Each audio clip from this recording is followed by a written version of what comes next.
오늘 예배 참석하신 모든 분들을 환영합니다. 이 시간 주님의 은혜가 함께하는 귀한 시간 되시기를 바랍니다.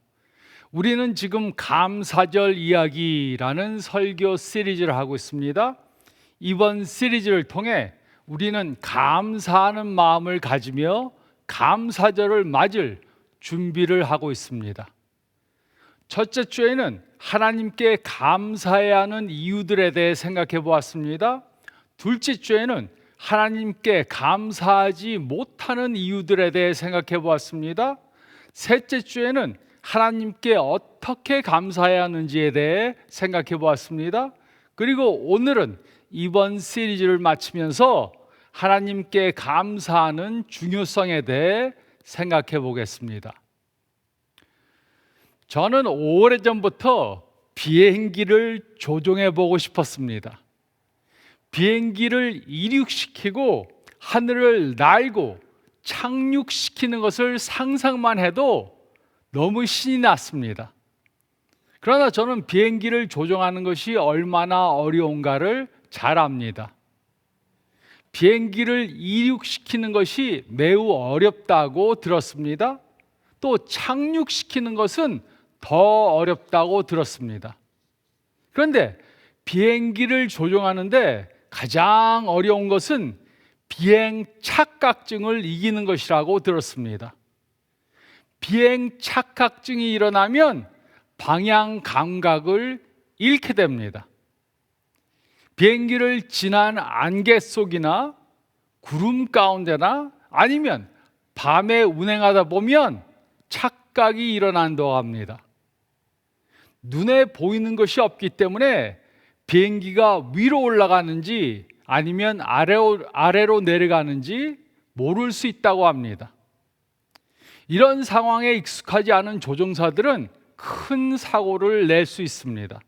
그래서 이런 상황에는 자신의 감각을 믿어서는 안 되고 대신에 비행기에 부착되어 있는 계기만을 믿고 비행기를 조종해야 한다고 들었습니다. 물론 이렇게 비행하는 것은 쉽지 않습니다. 그 이유는 모두에게는 자신이 느끼는 것을 믿으려는 경향이 있기 때문입니다. 하지만 자신이 느끼는 것과 실제로 비행기가 가는 것은 다를 수 있습니다. 우리는 이런 경우들을 다른 삶의 영역 가운데도 경험합니다. 우리는 가끔 혼동된 상황을 당합니다. 가정에, 대인관계에, 직장에, 영적 생활에 어느 방향으로 가야 하는지 모르는 경우를 당할 수 있습니다. 이런 혼동된 상황을 당하면 우리는 어떻게 이런 상황들을 이겨야 합니까? 성경은 이 문제에 대한 답을 줍니다. 하나님은 이런 혼동된 상황을 당할 때 우리를 인도해 주신다고 약속해 주셨습니다. 삶 가운데 아무리 혼동되는 상황을 당해도 우리는 당황하지 않아도 됩니다. 그 이유는 하나님이 이런 상황 속에서도 우리를 인도해 주실 것이기 때문입니다. 이 진리를 깨닫기 위해 우리는 오늘 야곱의 이야기에 대해 생각해 보겠습니다. 창세기 27장 말씀을 보면 야곱은 자신의 형 에서에게서 장자권을 죽 한 그릇에 빼앗았습니다. 동양에서와 같이 근동에서도 장자권은 매우 중요한 것이었습니다. 그 이유는 장자권은 가문의 이름과 재산을 소유할 권리를 주기 때문이었습니다. 에서는 동생에게 장자권을 빼앗은 것을 깨닫고 아버지가 돌아가시면 즉시 동생 에서를 죽이기로, 동생 야곱을 죽이기로 결정했습니다. 그들의 어머니는 에서의 이런 계획을 알고 야곱에게 외삼촌의 집으로 도망가서 살라고 말했습니다. 그리고 야곱은 어머니의 충고대로 도망갔습니다. 그러나 그가 외삼촌 집에 도착하기 전에 그는 중요한 경험을 하게 되었습니다. 이제까지 야곱은 개인적으로 하나님을 경험하지 못했습니다. 그러나 야곱은 이 사건을 통해 혼동되는 상황 가운데 하나님을 바라보는 사람이 되었습니다. 우리는 이 사실을 창세기 28장 말씀을 통해 배울 수 있습니다. 그러므로 우리는 항상 하나님을 바라보고 사는 사람들이 되어야 합니다. 특히 삶의 방향 감각을 잃었을 때 우리는 하나님을 바라봐야 합니다. 그러면 우리는 야곱과 같이 다음 세 가지 이유들로 하나님께 감사하게 될 것입니다. 첫째로 10절로 12절 그리고 16절로 19절 말씀을 보면 우리는 하나님의 임재 때문에 감사해야 합니다. 우리는 하나님의 임재 때문에 감사해야 합니다. 10절로 12절은 다음과 같이 기록했습니다. 야곱이 브엘세바에서 떠나 하란으로 향하여 가더니 한 곳에 이르러는 해가 진지라 거기서 유숙하려고 그곳에 한 돌을 가져다가 베개로 삼고 거기 누워 자더니 꿈에 본즉 사닥다리가 땅 위에 서 있는데 그 꼭대기가 하늘에 닿았고 또 본즉 하나님의 사자들이 그 위에서 오르락 내리락 하고. 야곱이 자신의 고향 브엘세바를 떠나 자신의 외삼촌의 집이 있던 하란을 향해 가고 있었습니다. 그러다 한 곳에 이르러서 해가 졌습니다. 그래서 그는 거기에서 자려고 그곳에 있던 돌 하나를 가져다가 베개로 삼고 누워서 잤습니다. 그때 꿈을 꾸었습니다. 사닥다리가 땅 위에 서 있는데 그 꼭대기가 하늘에 닿았습니다. 그리고 하나님의 사자들이 그 위에서 오르락 내리락 하고 있었습니다. 야곱이 돌을 베개로 삼고 잠을 자다가 꿈을 꾼 장소가 어디였습니까? 11절은 그 장소를 한 곳이라고 불렀습니다. 한 곳은 특별한 장소가 아닙니다. 한 곳은 아무런 장소입니다. 야곱이 그곳에서 잠을 잔 것은 그곳이 특별한 장소였기 때문이 아니었습니다. 길을 가다 해가 졌기 때문에 그곳에서 잠을 잔 것입니다. 그러나 그 한 곳에서 야곱은 하나님의 사자들이 오르락 내리락 하는 것을 보았습니다. 16절로 19절은 다음과 같이 기록했습니다. 야곱이 잠이 깨어 이르되 여호와께서 과연 여기 계시거늘 내가 알지 못하였도다. 이에 두려워하여 이르되 두렵도다 이곳이요 이것은 다름 아닌 하나님의 집이요 이는 하늘의 문이로다 하고 야곱이 아침에 일찍이 일어나 베개로 삼았던 돌을 가져다가 기둥으로 세우고 그 위에 기름을 붓고 그곳 이름을 베델이라 하였더라. 이 성의 옛 이름은 구스러다. 야곱은 잠에서 깨어나서 하나님이 자신과 함께 하신다는 사실을 깨달았습니다. 그곳이 바로 하나님의 집이고 하늘의 문인 것을 깨달았습니다. 그리고 베개로 삼았던 돌을 세우고 기둥으로 세우고 그곳 이름을 베델이라고 지었습니다. 베델은 하나님의 집이라는 뜻입니다. 그 성의 옛 이름은 구스였습니다. 야곱은 여호와께서 과연 여기 계시거늘 내가 알지 못하였도다 라고 말했습니다. 이 고백에 대해 생각해 보시기 바랍니다. 이 당시 사람들은 하나님은 특정한 장소에만 계신 줄로 알았습니다. 하나님은 성전이나 산 위에나 특정한 장소에만 계신다고 그렇게 생각했습니다. 그러나 야곱은 이곳에서 하나님은 무소부재, 암니프레센트한 분이라고 깨달은 것입니다. 야곱은 하나님은 어느 곳에나 다 계신다는 사실을 깨달았습니다. 야곱이 그곳에 도착했을 때 하나님의 그곳에 하나님이 그곳에 나타나신 것이 아닙니다. 하나님은 이미 그 장소에 계셨습니다. 야곱은 하나님이 이미 계신 곳에 온 것입니다. 그리고 이 경험을 통해 야곱은 하나님은 어느 장소에나 다 계신다는 사실을 깨달았습니다. 그래서 그는 그곳에도 계신 하나님께 예배드린 것입니다. 이 진리는 야곱이 영적인 사람으로 바뀌게 만들었습니다. 그 당시 야곱의 삶은 매우 복잡하고 혼동되었습니다. 그는 하나님께서 자신으로부터 멀리 계신다고 생각했습니다. 그는 하나님이 자신과 함께 계신다는 사실을 전혀 모르고 살았습니다. 그러나 야곱은 이 사건을 통해 하나님은 그와 항상 함께 하신다는 사실을 깨닫게 되었습니다. 그래서 그는 이 사실 때문에 하나님께 감사한 것입니다. 이 베델 사건은 야곱이 처음으로 하나님을 경험한 사건입니다. 그가 하나님을 경험하고 보니까 하나님이 늘 자신과 함께 하신다는 것을 알게 되었습니다. 그렇지만 하나님은 베델에만 계시지 않습니다.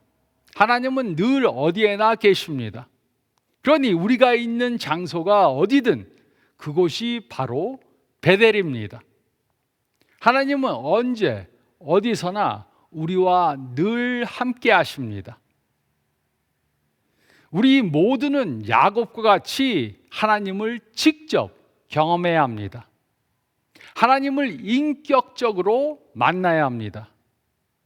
귀로 들어서 아는 하나님이 아니라 내가 경험을 통해 아는 하나님이 되어야 합니다. 하나님을 만나면 루스가 베델로 변하는 것을 경험하게 될 것입니다. 혼자서 힘들어하고 외로워하는 인생이 아니라 하나님이 함께 하심으로 은혜와 평강이 넘치는 그러한 인생길을 살게 될 것입니다. 우리는 우리가 야곱보다 더 좋은 신앙인이라고 생각할 수 있습니다. 우리는 하나님이 편지하심을 이미 압니다. 그런데 문제는 바로 이것입니다. 머리로는 하나님이 우리와 함께 하신다고 믿지만 우리는 이 사실과 정반대로 살 수 있습니다. 하나님이 늘 함께 하신다고 믿지만 그 사실을 잊고 살 수 있습니다. 우리는 어려운 문제를 당하면 교회에 와서 하나님께 기도합니다. 하지만 많은 경우 우리는 하나님이 우리의 가정에, 직장에, 운전할 때, 잠을 잘 때, 취미 생활을 할 때 우리와 함께 한다는 사실을 잊을 수 있습니다. 그러나 우리는 하나님이 우리와 항상 함께 하신다는 사실을 깨닫고 어디서나 언제든지 하나님께 감사해야 합니다.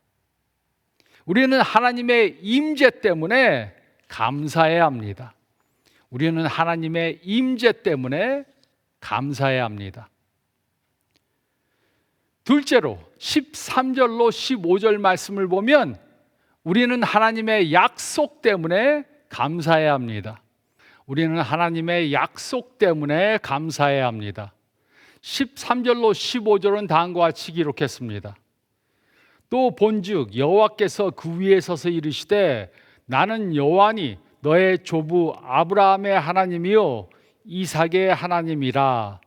내가 누워 있는 땅을 내가 너와 내 자손에게 주리니 내 자손이 땅에 티끌같이 되어 내가 서쪽과 동쪽과 북쪽과 남쪽으로 퍼져 나갈지니라.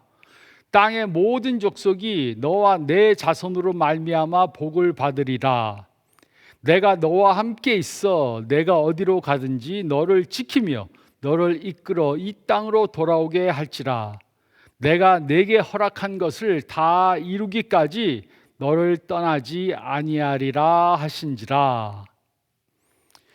창세기 15장 말씀을 보면 아브라함은 환상 중에 하나님의 약속을 받았습니다. 하지만 야곱은 꿈을 통해 하나님의 약속을 받았습니다. 그러나 이 두 이야기에서 동일한 약속이 주어졌습니다. 아브라함과 야곱은 둘 다 땅에 대한 약속, 후손에 대한 약속, 모든 족속에게 축복을 가져다 줄 약속을 받았습니다. 또 하나님은 야곱과 함께 하실 것과 또 그를 그 땅으로 돌아오게 하실 것을 약속해 주셨습니다. 그리고 창세기 다음 장들에 나오는 이야기들은 이 약속들이 전부 다 그대로 이루어진 것을 말해줍니다. 이 당시 야곱은 매우 절박한 절망적인 상황에 있었습니다. 그는 자신의 생명을 보존하기 위해 형 에서에게서 도망치는 처지였습니다. 그러나 하나님은 야곱에게 이제는 더 이상 자신의 꼼수를 믿지 말고 하나님을 의지하라고 말씀해 주셨습니다. 하나님은 야곱에게 자신이 아브라함과 이삭의 하나님이심을 말씀해 주셨습니다. 그리고 그가 땅의 모든 족속들을 축복할 통로가 될 것이라고 약속해 주셨습니다. 이것은 하나님의 놀라운 약속이었습니다. 그러나 하나님은 이 약속을 처음 주신 것이 아니었습니다. 하나님은 아브라함에게도 이와 똑같은 약속을 주셨습니다. 창세기 12장 3절은 다음과 같이 기록했습니다. 너를 축복하는 자에게는 내가 복을 내리고 너를 저주하는 자에게는 내가 저주하리니 땅의 모든 족속이 너로 말미암아 복을 얻을 것이라 하신지라. 하나님은 아브라함에게 그의 자손을 통해 메시아가 오심으로 땅의 모든 족속이 구원을 얻을 것이라고 약속해 주셨습니다. 그런데 하나님은 아브라함의 자손인 야곱에게도 똑같은 약속을 해 주셨습니다. 야곱의 자손을 통해 메시아가 오심으로 땅의 모든 족속들이 구원을 얻게 될 것을 약속해 주셨습니다. 그리고 하나님은 이 말씀을 통해 야곱에게 이제부터는 자신을 의지하지 말고 하나님의 약속을 의지하는 삶을 살라고 말씀해 주신 것입니다. 이제까지 야곱은 자신의 힘, 자신의 꾀, 자신의 꼼수로 삶을 살았습니다. 그는 자신의 힘으로 이 세상에서 성공하는 사람이 되기 위해 다른 사람들을 속이며 살던 사람이었습니다. 그래서 그는 자신의 형으로부터 장자권을 서슴없이 빼앗았습니다. 그러나 하나님은 이 말씀을 통해 그는 편지하신 하나님일 뿐 아니라 모든 것을 전부 다 통치하시는 하나님이심을 말씀해 주셨습니다. 그가 이 모든 사실을 이루실 것을 약속해 주셨습니다. 야곱이 이 사실을 깨달았을 때 그는 하나님께 감사하는 사람이 되었습니다. 이전까지 야곱은 자신의 삶의 조종사가 되려고 했습니다. 자신이 자신의 삶을 조종하려고 했습니다. 그러다 그는 매우 절망적인 상황을 당했습니다. 그러나 이후로는 그는 자신의 삶의 조종대를 하나님께 맡겨야 한다는 사실을 깨달았습니다. 그리고 하나님께 모든 것들을 위탁할 때 하나님이 약속한 모든 것들을 그대로 이루신다는 사실을 경험했습니다. 그래서 그는 하나님께 감사하는 사람이 된 것입니다. 우리 중에도 매우 절망적인 상황을 당한 분들이 있을 수 있습니다. 또 미래 절망적인 상황을 당할 사람들도 있습니다. 개인적으로, 가정에, 직장에, 대인관계에, 재정에, 건강에, 또 영적으로 우리는 절망적인 상황을 당할 수 있습니다. 이럴 때 우리는 하나님의 약속을 믿어야 합니다.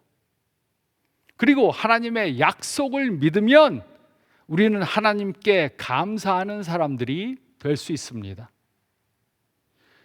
하나님께서 주신 약속들을 한번 생각해 보시기 바랍니다. 하나님은 우리와 함께 하신다고 약속해 주셨습니다. 하나님은 우리를 보호해 주신다고 약속해 주셨습니다. 하나님은 우리를 인도해 주신다고 약속하셨습니다. 하나님은 우리를 축복해 주신다고 약속해 주셨습니다. 하나님은 우리들에게 필요한 모든 것들을 전부 다 공급해 주실 것이라고 약속했습니다. 하나님은 또 우리들에게 영생도 약속해 주셨습니다. 우리는 하나님이 주신 이 모든 약속들이 이루어질 것을 믿어야 합니다. 그리고 절망적인 상황 가운데도 우리는 하나님의 약속을 의심하지 말아야 합니다. 하나님은 그의 약속들을 반드시 이루실 것입니다. 우리는 하나님의 약속 때문에 감사해야 합니다.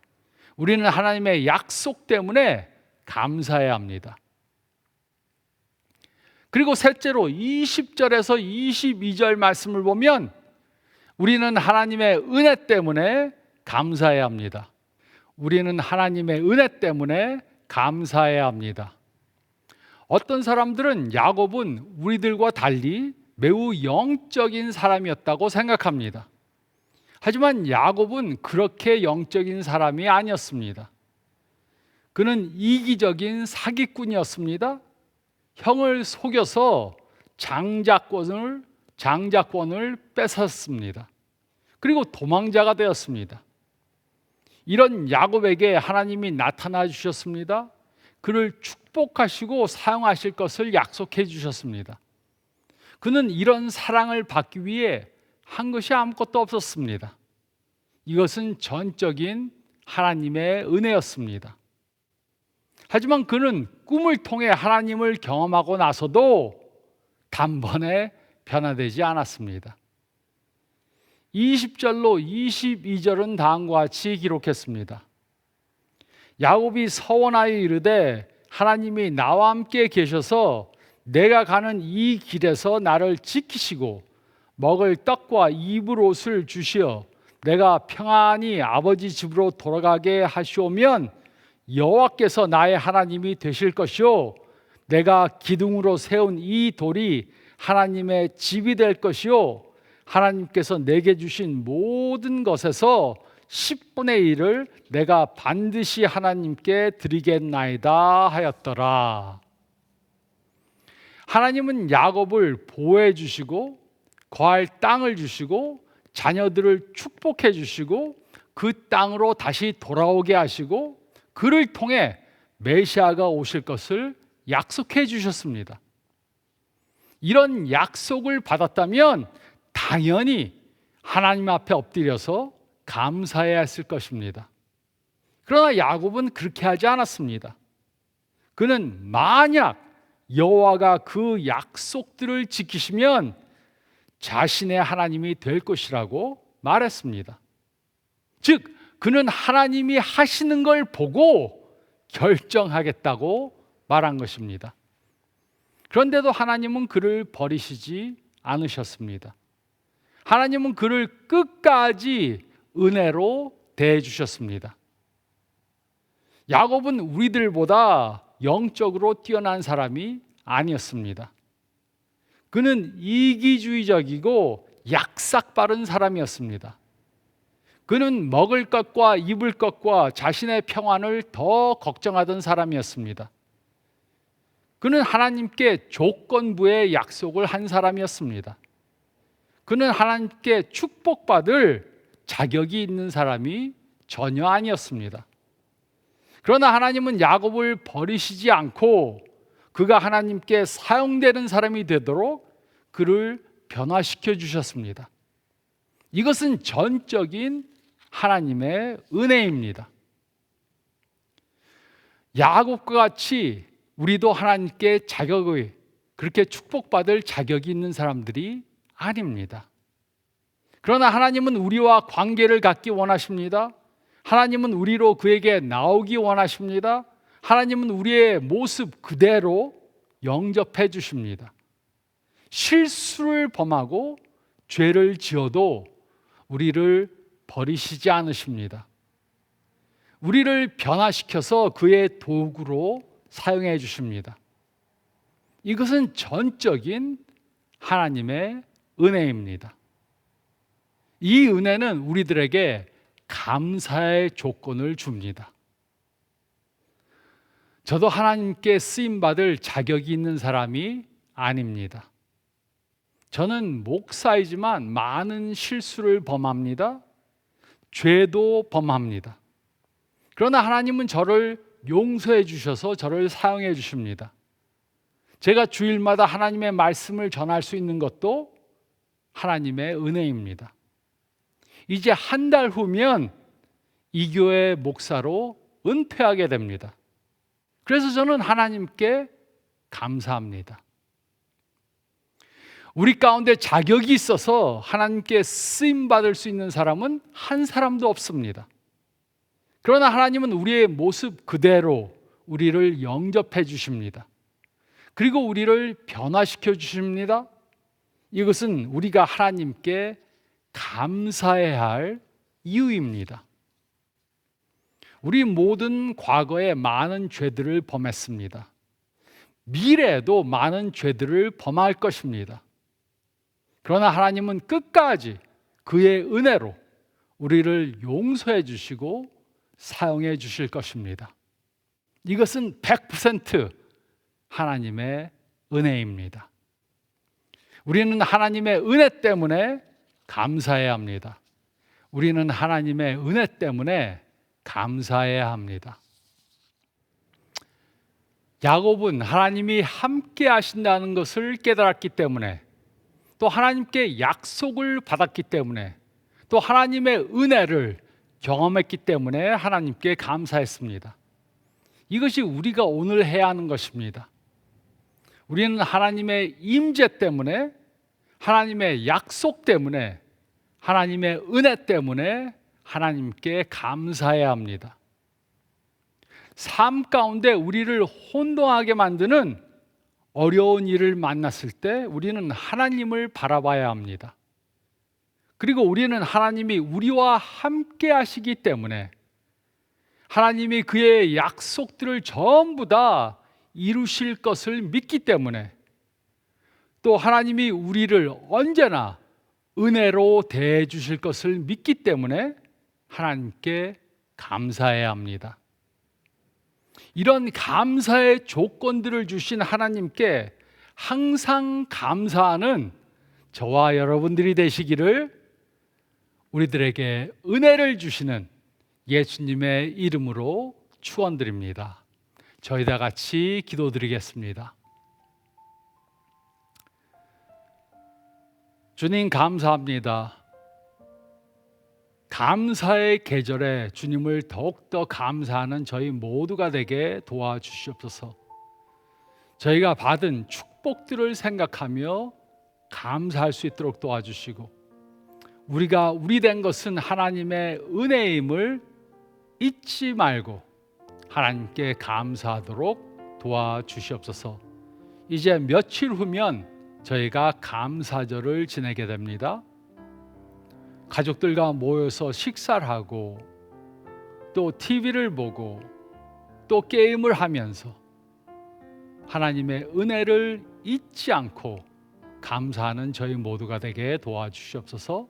이 모든 말씀 우리 주님 예수 그리스도의 이름 받들어서 간절히 기도드리옵나이다. 아멘. 한 주간 이렇게 감사하는 저희 모두가 되시기 바랍니다. 건강하시기 바랍니다.